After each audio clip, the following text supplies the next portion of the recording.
Even the country's oldest Latino civil rights group came out against it, yet AOC keeps defending it, saying gender is fluid, language is fluid. Yes, and Latino voters are fluid. Bernie, AOC, Mandani are not Democrats. They'll be the first to tell you that. They're democratic socialists, and that's a very different thing, and I don't think people know that yet. Bill Maher seems to see Alexandria Ocasio-Cortez as someone whose political campaign runs mostly on feelings, social media hashtags, and an internet connection that never reaches the voters who decide close elections. And who do you see on the horizon for 2028 in the Democratic primary? Right now? Yeah. Bernie and AOC. No. They got the biggest crowds. That doesn't matter. It won't sustain itself, but right now they have no leader. He jokes that she speaks as if she's already won the debate, while a lot of people across the country are still trying to figure out what she's actually talking about. Countless more people that were laid off unjustly this weekend. How many of you know someone that's been affected by this? So many more people lost their jobs unfairly this weekend. How many of you know someone who has been affected by this? Don't let anyone take the focus off of what is happening right in this present moment. And every time she digs in even more, Mark comes across like a frustrated coach watching a talented player ignore the scoreboard and keep taking long shots just to get the crowd cheering. A couple of years ago, they made a movie called The Aeronauts about the scientists who broke the record for the highest altitude in a balloon. In fact, they were both men. But the movie made one of them a woman because, as the director explained, representation is important. So true. Women never get enough credit for the things they didn't do.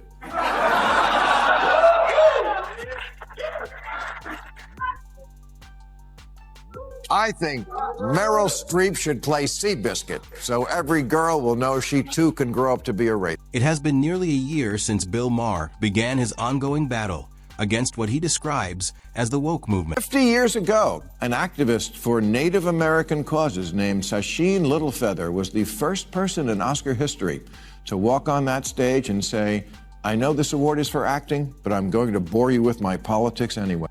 And rather than backing away from his position, he has only continued to push it even further. Where they discover a planet and give them separate bathrooms. It's like they finally discovered a unified theory of wokeness, incorporating all their ideas about race, gay, gender, and colonizers, like the New World was a great big diverse dance club and the Pilgrims were the bridge and tunnel crowd who came in and ruined everything. Now turning his attention toward Alexandria Ocasio-Cortez, she has been moving across the country promoting her progressive message with constant energy, while Bill Maher has been watching from the outside, refining his criticism and waiting for the next moment to react. This is the culmination of what oligarchy is all about. This is what some people see as the true example of what oligarchy represents. Every time she appears in the news, it seems to create more material for another one of his monologues. What has developed between them is a very public battle of ideas. AOC brings energy, attention, and a strong activist following, while Bill Maher responds with humor, doubt, and a direct criticism of the direction he believes the Democratic Party is taking. And who do you see on the horizon for 2028 in the Democratic primary? Right now? Yeah. Bernie and AOC. No. They got the biggest crowds. That doesn't matter. It won't sustain itself, but right now they have no leader. Okay? But this is the thing the Republican Party has to understand too. Both parties lost in the last election. That tension grows even stronger whenever major political figures enter the conversation, especially during Bill Maher's discussion with former House Speaker Kevin McCarthy, when the possibility of Alexandria Ocasio-Cortez running for president in 2028 quickly became a major topic. McCarthy brought up the idea, but Mark quickly pushed back against it. What came next was more than just a simple disagreement. It became a wider criticism of the Democratic Party's direction, its message to voters, and its chances of winning future elections, with the idea being presented as a possible political mistake waiting to unfold. Every month I see a new poll reporting how much Latinos despise the woke term Latinx. It's about as popular with them as a reboot of Speedy Gonzales. This situation did not come out of nowhere. It comes from Bill Maher's larger habit of questioning progressive messages that he feels are becoming more separated from the views of everyday voters. His criticism is centered on what he sees as a widening distance between activist-style language and what the public actually thinks, especially when ideas or policies are presented as fixed positions instead of something open to discussion. Trump won, okay? And I don't know if that's going to transfer. We should have won 4 more seats in the Senate. If you looked at the last 70 races for the Senate, 69 and follow exactly the way. I think it's Moore versus Youngkin. That's where I see it. Youngkin would be excellent. Youngkin it's going to go back to MAGA adjacent, and then Vance and Jr. will fight it out for that crowd. But you're AOC and Bernie, and who's at the top of the ticket? They're going to lead right now. Who's at the top of that ticket, Kevin? Because if it's not Bernie, he's going to be vice president and then wait his turn? No, it would. From his perspective, this creates a problem with voters themselves, not just disagreement from political opponents. AOC, on the other hand, continues to be one of the most recognizable figures in the progressive movement, standing firm on her beliefs and presenting political battles as fights over right and wrong. The result is a growing difference in how people view her. Supporters see someone who is clear and fearless. Critics see someone who goes too far and refuses to change course. That divide becomes even stronger when discussions about the future enter the picture, especially when it comes to possible national ambitions and leadership positions, where every public appearance or statement is seen as part of a much bigger political path. So our Asian Americans, whose support for Democrats is down 16 points since the last election. A lot of that is because, in the name of achieving equity in schools, Democrats in deep blue cities have made it a mission to eliminate the advanced programs at which Asian kids excel. Asian parents said, okay, I wish all kids well, not a racist, but I need someone who acts like my lawyer. From that point, the discussion moves past individual personalities and into the larger debate happening inside the Democratic Party. AOC has become a symbol in a wider conversation about the party strategy, values, and future direction. Some people view her as the next generation of leadership, pointing to her energy, strong online presence, and ability to connect with younger voters.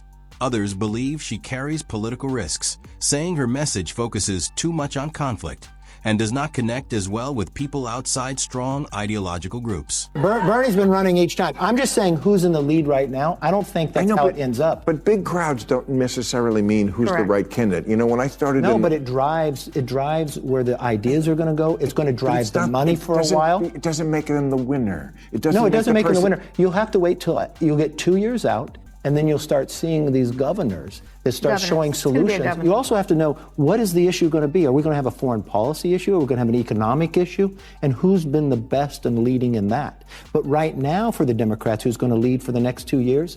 The money is going to... AOC outraised everybody in the House. And it's all small donors. It's all small donors. Yeah. And this is exactly where Trump was, when no one gave him a chance at 17. He outraised everybody else. So that's where the base is. Bill Maher's criticism, along with similar concerns from people across different parts of the political world, focuses on the belief that Democrats are moving toward ideas that excite their strongest supporters, but push away more moderate voters.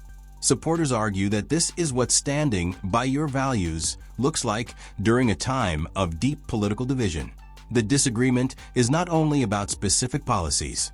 It is also about a bigger question of whether political leaders should focus more on convincing people or staying firm in their beliefs. Last week, an 85% Latino congressional district on the border with Mexico, which had always voted heavily Democratic, flipped to the red team. And the campaign manager for the losing Democrat said, "We gave up a reliably Democratic congressional seat for no reason at all. We deserve to know why." Well, aside from your terrible attitude, I'm going to tell you why. Because these voters stop seeing your candidate as their lawyer. That conflict becomes even stronger when the conversation moves into wider cultural topics, including the ongoing political debates over gender, identity, and how messages are presented to the public. Critics say the party has taken issues that were once considered less controversial and turned them into intense ideological battles, causing confusion and frustration among voters who feel like they're being left out of the discussion. We do know what AOC will not be doing, and that's running for the top spot on the oversight committee, if you can put a D0 here. She says Jerry Connolly stepped aside, who had beat her in the race for ranking Dem on oversight, and she says she's not running this time. She says, quote, "It's actually clear to me that the underlying dynamics in the caucus have not shifted with respect to seniority as much as I think would be necessary. And so I believe I'll be staying put at Energy and Commerce," unquote. Because if she would be ranking member, then she couldn't serve on Energy and Commerce Committee. Supporters say the goal is to create more inclusion and challenge old ways of thinking. But the cost of that communication divide has become a major part of the conversation. In elections, the way voters view a message can often matter more than the details of the policy itself. And critics argue that Democrats have had trouble creating a clear and relatable story that connects with people.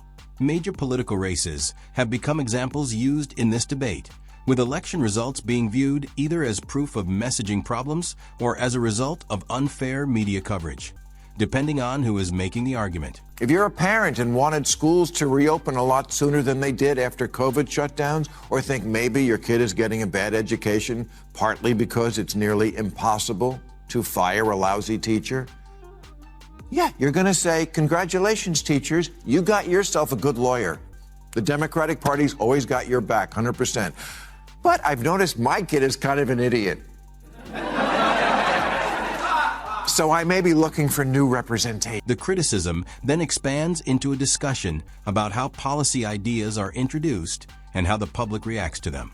Critics often point to progressive proposals, such as major criminal justice changes, conversations about canceling rent, and shifts in education policy, as examples of bold ideas that face real challenges when they are discussed or put into practice on a national level.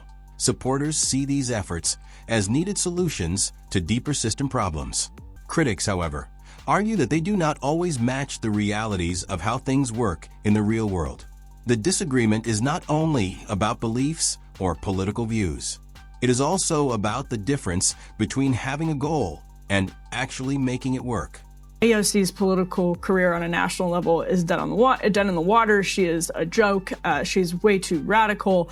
But it's both of those things can't be true at the same time. And so there's some people on the right who are like, it's AOC. And then, but also AOC is a disaster for Democrats. This is the culmination of what oligarchy is all about and what oligarchy seeks to do. It's the fusion of and the capture by the billionaire class of our democracy. That's what they're trying to do.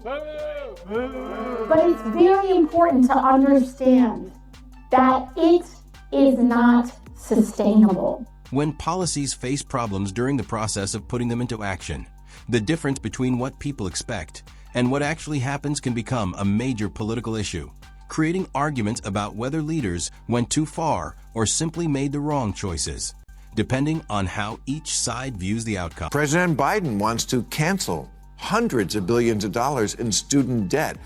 Okay, but the poorer 2/3 of American kids who don't get a college degree are going to say, why should the people who didn't go to college and make less money subsidize the people who did go and make more?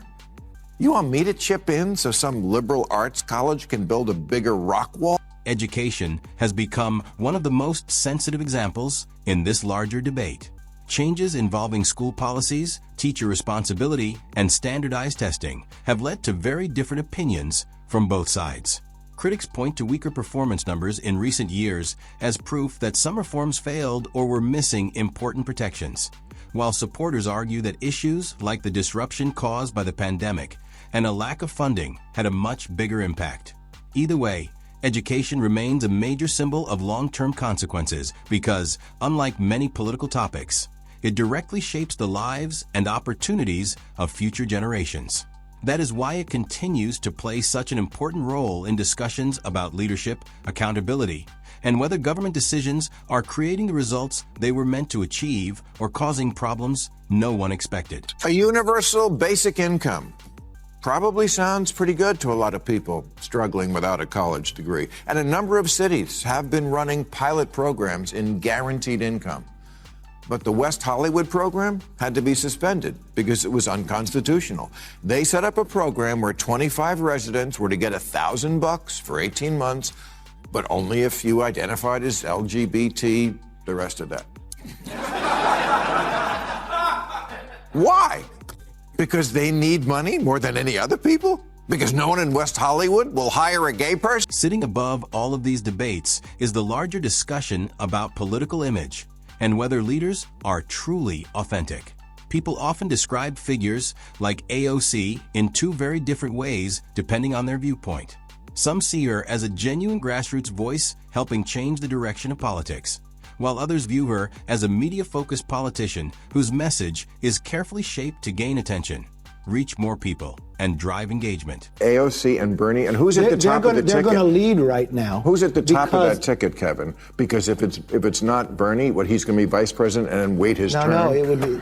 Bernie's been running each time. I'm just saying who's in the lead right now. I don't think that's how it ends up. But big crowds don't necessarily mean who's the right candidate. You know, when I started but it drives where the ideas are going to go. It's going to drive the money for a while. It doesn't make them the winner. It doesn't make them the winner. You'll have to wait till you'll get 2 years out, and then you'll start seeing these governors that start showing solutions. You also have to know, what is the issue going to be? Are we going to have a foreign policy issue? Are we going to have an economic issue? And who's been the best in leading in that?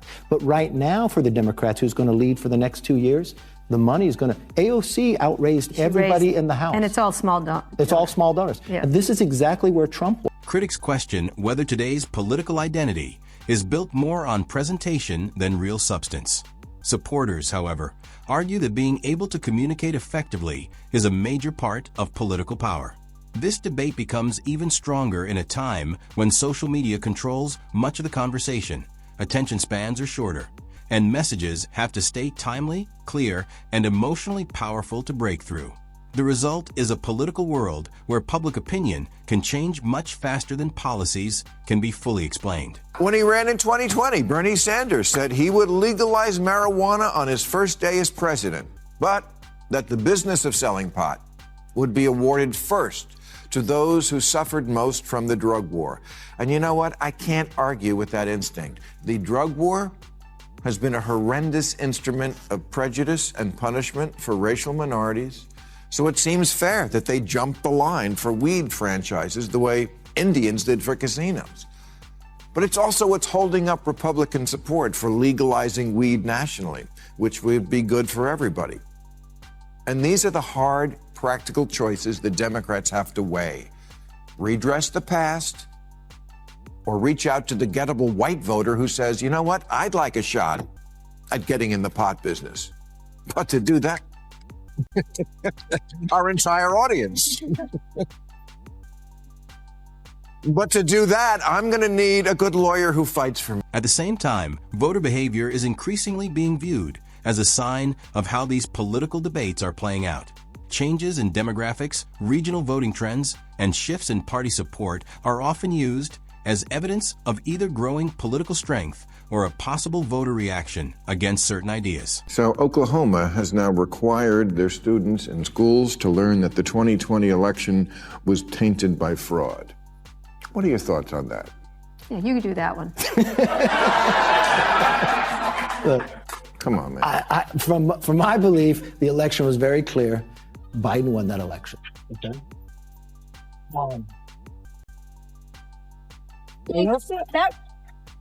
That wasn't hard. No, but I've never done it different. I know. And it's very clear. Right. Trump won the election this time and won the popular vote, Right. which a Republican has not done in like 30 years. Okay. And so, but the basis is we've got to get out of this running the last elections. Presidential elections should be aspirational. It should be about ideas. It should be about where America wants to go for the next century. And if we have elections demonizing one another instead of election about the public deciding where they want to go, you can't govern once. Critics say that some voters are turning away from progressive messages because of the tone, focus, or what they see as a disconnect from everyday concerns. Supporters argue that these changes are being exaggerated or are influenced by outside issues, such as misinformation or larger economic challenges. However, both sides agree on one important point. Trust from voters matters the most. Once that trust starts to disappear, winning it back can become extremely difficult. And simply changing political messages is often not enough to completely change that direction. But that's the thing about a lawyer. Their clients don't care if they shade the truth. They care about winning. You know what I want the Democratic Party to do? Win on the Trump issue. Finish what you started with the January 6th hearings and make sure the guy who absolutely will try to steal the next election can't run in it. That's what I want my lawyer to do. In the end, Bill Maher's larger argument comes across as a strong warning about whether a political movement can remain successful over time. He presents it as a call for change, with less focus on absolute ideological positions and more attention on reaching voters who feel ignored or disconnected. Whether people agree with him or not, the main conflict is easy to see. A political movement is trying to balance strong beliefs with the ability to win elections, while the public is becoming more aware of the gap between what leaders say and what actually happens. Napoleon said history is just a fable we all agree on. And he should know because he was a deaf woman named Diane.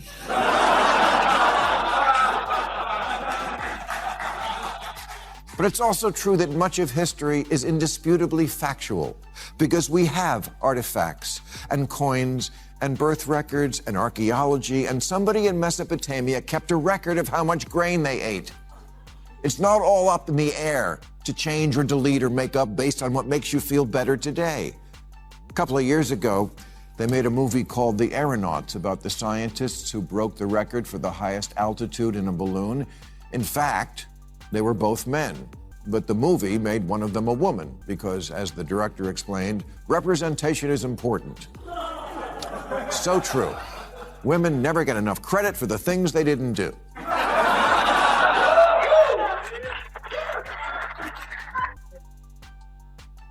I think Meryl Streep should play Seabiscuit, so every girl will know she too can grow up to be a racer. Napoleon once said that history is just a story people agree to believe. And he would know, because apparently he was actually a deaf woman named Diane. But the truth is, a lot of history is clearly based on real facts because we have physical evidence like old objects, coins, birth records, and archaeological discoveries. Someone in ancient Mesopotamia even wrote down details about how much grain they consumed. Not everything from the past is something we can simply change, remove, or rewrite based on what feels right in the present. A few years ago, a movie called The Aeronauts was made about the scientists who set the record for reaching the highest altitude in a balloon. The real story involved two men, but the film changed one of the characters into a woman because, according to the director, representation matters. That makes perfect sense. Women have always deserved more recognition for things they never actually did. I think Meryl Streep should play Seabiscuit, so every young girl can see that she too can grow up to become a racehorse. They may seem like they have power right now, but all of this dramatic action is trying to create the sense of inevitability, the sense of power, so that we abdicate in advance. I want everyone who is here and folks who are watching who are not here, especially our federal workers, to listen to me very carefully, because we have very specific instructions in this moment. And I don't say this as a Democrat. I don't say this as a person with any sort of specific political views in this moment. I say this as an American who has sworn an oath to the United States Constitution. They might look like they have all the control right now, but these dramatic moves are meant to make people believe that the outcome is already decided and that their power cannot be challenged. The goal is to make us give up before anything even happens. I want everyone here, along with those watching from home, especially federal workers, to pay close attention because we have clear instructions for this moment. And I am not saying this as a Democrat or as someone speaking from a certain political position. I am saying this as an American who has taken an oath to defend and uphold the United States Constitution. And this is becoming something of a panic because we have this other clip. This is D2. So not only was Bill Maher pushing back vociferously in that clip, to Kevin McCarthy's point, in a way that, I think maybe did reek of a little bit of, I shouldn't say little, but significant concern. Yeah, wishful thinking in his part. Right. Please tell me this can't be true. Well, and this is an interesting divide on the right, is that you have people like Kevin McCarthy, who I think are accurately pointing out that this is where the energy is on the left. And then you have people who say AOC's political career on a national level is dead in the water. She is a joke. She's way too radical. But it's both of those things can't be true at the same time. And so there's some people on the right who are like, it's AOC. This is about more than just a simple disagreement. It gives us a look at something much bigger that is happening right now. And with that, we are coming to the end of today's video. If you enjoyed watching, make sure to leave a like, subscribe for more content, and share your thoughts in the comments below. Thanks for being here, and I'll catch you in the next video.